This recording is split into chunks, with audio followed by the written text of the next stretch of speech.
Today's guest is a singer-songwriter who became interested in music at a young age. During his first college semester in London, he wrote his first full album, released an EP, and several singles. In 2019, he graduated from Florida State University, and in 2019 moved to West Los Angeles. Here to talk with us about his new release, Pity Party, please welcome Jacob Giaimo. Jacob, how are you? I'm well, thanks, Rob. How are you? I'm good. Doing good, man. So it sounds like you've been on quite the musical journey here, starting at a very young age, definitely. Yeah, I think I was maybe a late bloomer. I was always interested in music from a young age, but taking it seriously and professionally, I was around 18. So it's been about a decade now, and it's been a ride. Yeah, I'm loving every second of it. So tell us a little bit about the latest track here, Pity Party. Well, can you give us some background on that, or? Yeah, of course. Yeah, I think art is such a interesting thing for me. It's especially songwriting. I've kind of realized that I write best, I suppose, talking about like maybe an uncomfortable thing rather than you know from a place of just being happy all the time. I feel like sometimes my inspiration comes from the things that are like maybe negative in my life, and Pity Party is kind of just about us like from a from the standpoint I am now, relationship wise, I'm in a very happy relationship, and that's amazing to be in. But I kind of was thinking when I sat down to write this song, like what was it like before for me in terms of relationships. And I Right. think I used to maybe, subconsciously self-sabotage myself when I was younger and romantic relationships and everything like that. And then in doing so, kind of have a pity party for myself and somewhat subconsciously enjoy the pity party that I Right. would throw for myself, and just feel sorry for myself. And I think it was everyone goes through certain things to mature in that regard. But so it was a song I wanted to write from the standpoint of where I am now, which is a good happy place. Long may it continue, and looking back on like maybe a less than happy time. So Yeah, I that's what think it was about. that really connects, I'm sure, with a lot of people going through those definite same type of feelings, obviously, and in a lot of their relationships, and I Right. think that's what makes a good song to emotionally connect to people. And I know you brought up songwriting, and I always like to talk about that because I Hmm. ask a lot of artists about that today, nowadays with new music, with metal music, with all kinds of different things. And Hmm. and I think songwriting from some of the newer bands and some of the newer artists is something that's kind of lacking. It was something that was really concentrated on, like from what I saw, like in the 70s and 80s, it was kind of more thought out process, really, especially in the 70s. Hmm. That was the big bloom of the songwriter time. But Hmm. now I think a lot of artists, really don't focus on that enough. What's Yeah. your opinion on that? I think there's something in that. I think there are a lot of talented musicians still out there but I think maybe they're less popular or less idolized nowadays. I feel like it's more, yeah, I don't know. Pop music is it's a different thing than like what I grew up listening to and what I wanted to be as an artist. Not saying it's bad or good or whatever. It's not totally my cup of tea, all of it. But yeah, I think there's something in that where it's more about like the beat and the emotion it makes you feel in pop music today. Maybe I'm onto something, but like I wanted to be. There was a time when I was in my youth where I wanted to be an author. I loved writing always. Like it was like that was my favorite thing about music was kind of being able to tell a story through a song and kind of take the listener on some type of journey and like give them insight into your psyche, and hopefully they could get something out of it like in that 3 4 minute window. So it's always meant a ton to me. I think that's always going to be my biggest priority in music is to make sure that there is a coherent story there. And I don't know, I care about the words. So yeah, I think you're probably right that it's maybe less relevant nowadays, but there are definitely some really amazing artists that are coming out now, and you could tell that lyrics and songwriting definitely mean something to them, and I hope that never dies. Yeah, words have always been a very special thing to me as well, and it's something I always looked for and concentrated on. I was the guy that bought all those lyric magazines back in the day when you wanted to figure out what songs, what they were actually singing before they Hmm. started printing any of that on the liner Nice. notes or Yeah. anything like that. And I Hmm. was looking through some of your influences, and that definitely reflects on some of that with Bob Dylan and Ed Sheeran here on some of your influence, especially Yeah. Of Dylan. Right, he kind of set a standard, really. course. Yeah. I mean, that was when I was younger, hearing music like that. That was instantly what I wanted to be. Like, I was like, I just love that he's just got a guitar and he's singing, and you really felt his words that he was saying. It really like emotionally like tied you to whatever he was saying. And I just like loved that. You could really make such an emotional impact on someone just listening to a song of yours. And it became a real obsession of mine to be able to somewhat mimic that, or like try to make it myself. Like it just became such a fun obsession and productive obsession, I think, to try to emulate what someone like that does. Of course, you're never going to get, I mean, who knows? You always strive to get close to someone like that. But there's some people that are just upper echelon of the art, and someone like Bob Dylan is. I mean, I'll always revere him and always think of him much higher than myself. But yeah, such an inspiration. Yeah, just a legendary hero, definitely. Yeah. So we talked about it a little bit earlier here in the beginning, but tell us a little bit about, so you're in college, you're writing your first album here. What was it? Hmm. Sounds like you really got a lot of stuff done there, released an EP, your album. Yeah. Tell me about a little bit of that time.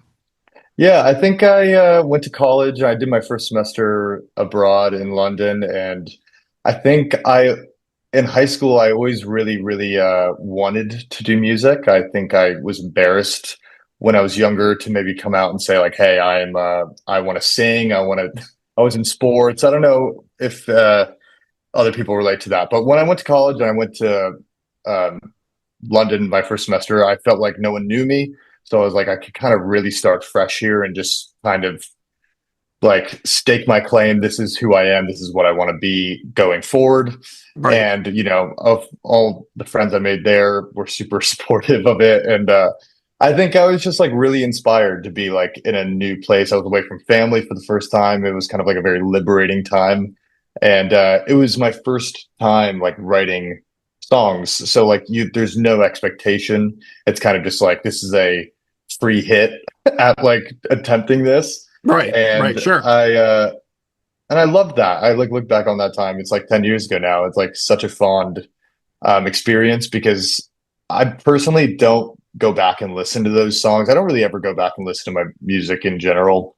Um, because it's just like a thing. Once I release something, I'm like, okay, I'm ready for the next thing or to work on the next project, and that's for other people to enjoy and to listen to. But yeah, I look back on that experience. It's so formative for me because I just became so obsessed with music and songwriting and um, then performing after that.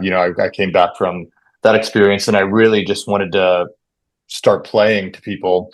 And then that became like such a drug to me, like performing live and getting up there and just kind of being like, oh, these are the songs that work better on this type of crowd. And Right. it was just, yeah, I look back on those couple years where I first started as like amazing. I learned so much. Yeah, so many artists I've spoke to, they always talk about the kind of symbiotic relationship they have with their audiences or different areas, or even different places in the world, when they're playing, different hard rock or metal. Obviously, it does a lot better in different Hmm. countries nowadays. It's a little more poppy, in the US. But I wanted to ask you about the change for you. So when you moved from Florida and you moved in 2019, you moved to West Los Angeles. That had to be a Hmm. big culture shock and change for you. It was, yeah, it was scary at the time. I think having that experience in London where I kind of was just like, I'm gonna dive off the deep end here and just throw myself into a new situation, a new surrounding for myself. And that was really inspiring for me the first time around. So I think when I graduated school, I was kind of seeking something that emulated the experience I had through that. So I was like, I went to Nashville. I wanted to see if I wanted to live in Nashville at the time. I think I was a little too inexperienced for a scene like Nashville. Yeah, that's a lot of, it's a big haven. There's a lot of artists that Yeah, live there now. A lot of folks. yeah, and Yeah. it's and such talented people. Yeah, I went for like a weekend or something. I ended up playing a gig there, and it was an awesome experience. But I think I made the right call. I had come to LA a few times as a kid, luckily enough, and I knew that I liked it there. So I was like, I'm just gonna go. I didn't know anyone, and then over time met friends. I started getting gigs and really obviously pursuing the music thing and. I had the best time. Like it was another thing that I got so inspired. As soon as I moved here, I was meeting new people, doing new things. I was outside of my comfort zone. And I think that those things like kind of like trigger inspiration to just Right. like kind of flow. So that was another amazing decision of mine. And I've been here for 6 years now and it's been awesome. I've met so many talented people and collaborated with a lot of talented people, played amazing venues that I would have dreamt of playing as a kid. And yeah, it's been amazing. Yeah. Do you recall a little bit what the scene was like when you first got out there? I know it's changed so much over time with different waves of different music out there. Do you recall Hmm. kind of what it was like or what was happening at the time when you first got out there? Were there any bands upcoming at the time that you first saw out there or anything like that? That's a good question. I honestly don't. I don't remember any certain specific bands that I played with or on the same bill as me that ended up going on to crazy heights or anything. But I did meet. There's so many talented people out here. That's kind of the thing. Is it's obviously hard to push into that next echelon, as it were, to of notability or being recognized or whatever. But I do remember it being a slightly different. It's not been totally different. The first like big venue I played was the Whiskey a Go Go, which is a pretty famous venue here in LA. Like Definitely where, historical. yeah, and very historical. And I think the Doors first thing, played there back in the day. It was yeah, one of their first. They had so many firsts there. yeah, Van exactly. Halen So went through there, Motley Crue, tons of stuff. yeah, like legends and people that you just are so inspired by. I think by the time I moved to LA, the music scene, I think was maybe this is harsh, but it kind of had departed from what it was for a while. I think maybe the 80s, 90s, like the places like the Viper Room, like these places were such popular music spots and rock and roll was so prevalent in that scene. And then as rock and roll is kind of like taken more of a step back in this generation with, pop and hip hop and stuff like that. Some of those venues were obviously not as like poppin' as they once were. But to me, that's it doesn't matter. I was like, I just loved to ingratiate myself into that history by playing venues like that because one, my music style caters to it. And yeah, I just think the music scene in LA it's complicated, but it's still amazing. It's just not what it once was and what it Right. was fabled But for. I hope you said you played the Whiskey. I hope you went for dinner at the Rainbow afterward. I did. Yeah, of course. Okay. Yeah, All right. it's kind of a rite of passage, I think. I love that spot. Yeah, I played the Viper Room, I played the Whiskey. Yeah, a few of those venues over there, which is amazing. Yeah, I was out there when it was a very, very, still happening scene in the mid '80s and things like that. Love that. Obviously Gazzari's was a very Hmm. big club out there back in the day. Okay, The cool. Whiskey was always going, but there was there was 5 or 6 different big rock clubs Hmm. always that people. The Starlight was another one. The Yeah, Quiet Ride played there with Randy Rhoads back in the day. right. So many of the big clubs I know have gone away, and things shifted obviously a lot too when grunge took over and things like that, and they went shifted more to Seattle sound and things like that. Sure. But I always try to see kind of which way the wind's blowing now in different areas. You know what I mean? Yeah. I honestly, my opinion in the 6 years that I've been here, it hasn't changed too much. I think from what I found, it is not very different to what it is now. I think there's a lot of amazing undiscovered talent that I have the pleasure of like getting to know through different gigs and everything like that. And like that is what drove me to move to a scene like this. Is maybe the actual venues are not as um rocking as they were, back when you were here and everything like that. And but there is still so many talented people that are kicking about like here and playing gigs and Yeah. it's a great scene to still be a part of. Yeah, and It's it's just yeah. and it's still close if you want to go somewhere else. As far as like Vegas is very close by. A lot of artists Yeah. play out there and live out there and do Hmm. stuff out there as well. Not that far Yeah, of a true. drive. No, not at all. I love going to Vegas. It's I haven't played a show there yet, but one of these days for sure. So tell us what's up. I think you're working on another album, but tell us what's next. What's the next steps for you? Yeah, definitely. I'm working on an album. I have a lot of songs ready, almost finished writing the album in a way. I'm maybe like looking for one or two songs to come in and kind of polish it. But an album is the next thing on the list. I love writing albums. I have been given the advice, obviously, through the years that albums are not really the way to go anymore. If you want notoriety, if you want to have your songs go big, you need to be like focusing more on the singles. I really love releasing a single to preempt an album, but I grew up listening to albums. I loved the whole like start to finish thing. It feels like a full body of work, and Right. I'm not trying to sound like a old fashioned person that's like can't get with the times or whatever. I'm just like that's just like how I like to write things. I like an album as a concept Yeah. and getting to kind of bookmark a whole period of my life and say, this body of work really reminds me of this time of my life while I was writing these songs. And so yeah, I'm working on an album right now, and it's pretty much done writing, but we'll get most of the recording done soon. Great. Yeah, I can, and I totally can understand you what you're saying about the album format itself. That was, my favorite format, obviously, that grew very large with album-oriented rock back in the day.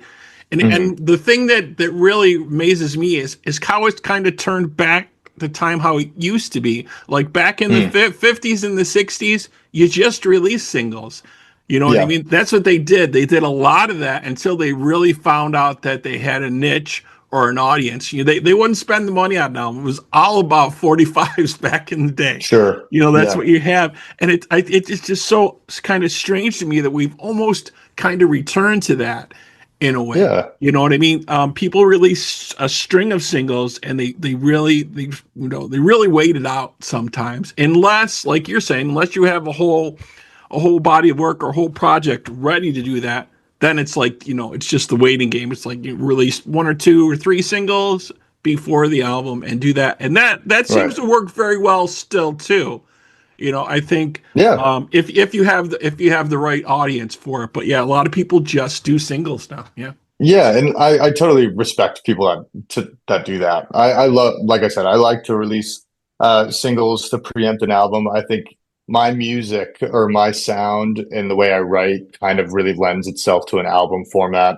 I like to tell stories and I like to have a theme to an album. So I like to like right now I'm really focusing on like the theme of time and how time goes by and what that makes us all feel. You eventually kind of realize you're not invincible. You realize that like time catches up with everyone. And listen, I'm still in my late 20s. I'm not by hopefully by any means close to the end of my life. But like it's just one of those things that you start to, as you mature, really focus more on time. And so I feel like that's been a big inspiration for me with this album. Um, yeah, so I like to have themes to a body of work and then go from there and kind of see what inspires me next if something does or just whatever catches me. Yeah, definitely. Yeah, always like Yeah. that myself. So, any other shows coming up or stuff in the works so that you're booking or anything you wanted to chat about or talk Yeah, about? definitely we'll be booking a few concerts here, a few shows next in the next couple months. So there's nothing officially booked right now, but I play at a lot of these places in LA, Bar Lubitsch, the Viper Room, Molly Malone's, the Mint. And you could check out my socials soon for upcoming, gig dates and everything like that. And can't wait to be back on stage because it's my favorite place in the world Very is the cool. stage. All So right. yeah, that's it. Okay. Thanks so much, Jacob, for chatting with us today. Best of luck on Yeah. everything going forward. And we look forward to the release on the new album, definitely. Thanks so much, Rob. I really appreciate you having me. Thanks. Yep. So that wraps up this episode of Talk About Rock. Thank you to my guest today, Jacob Giaimo, and to our listeners. We hope you're doing your part by keeping the torch alive and supporting live music wherever you are.